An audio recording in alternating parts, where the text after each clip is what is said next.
नमस्ते, राम राम। आज की हमारी कहानी है माँ दुर्गा का वाहन शेर क्यों बना।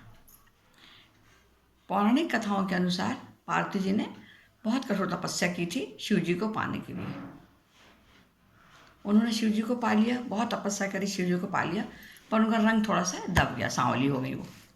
लेकिन मजाक मजाक में शंकर जी ने उनसे काली कह दिया कि तुम बहुत काली हो।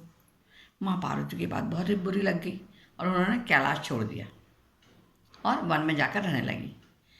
वन में जाकर उन्होंने फिर से तपस्या शुरू कर दी कि मैं काली क्यों हो गई, मुझे गोरा होना चाहिए था। उनकी तपस्या से वो बैठी थी, उस समय एक शेर आया और शेर ने उनको देखा और उनके सामने वो बैठ गया।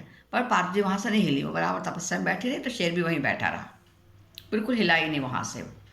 माँ पार्वती ने हट ले ली थी, जब तक मैं गोरी नहीं हो जाऊँगी तब तक मैं अपनी तपस्या नहीं छोड़ूंगी, मैं तब करती ही रहूँगी।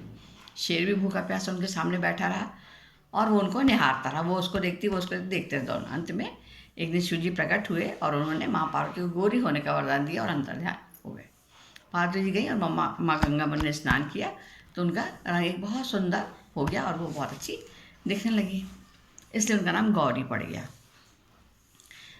दूसरी देवी जिनका स्वरूप श्याम था उनका नाम कौशकी पड़ गया, जो श्याम रंग की थी उनका नाम कौशकी हो गया।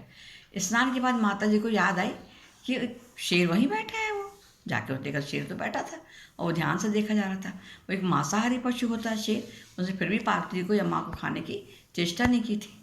माता को ये बहुत आश्चर्यजनक लगा कि ऐसा क्यों हुआ, और उन्होंने सोचा कि मेरी शक्ति कारण ऐसा हुआ होगा, और उन्हें लगा कि ये इसलिए यहाँ पर बैठा रहा। और वो वहाँ बैठा था इसलिए माँ पार्वती को उसको देखकर बहुत अच्छा लगा, तो उन्होंने उसको आशीष दिया और उसको अपना वाहन बना लिया। इस प्रकार पार्वती जी ने शेर को अपना वाहन बना लिया था। नमस्ते, राम राम।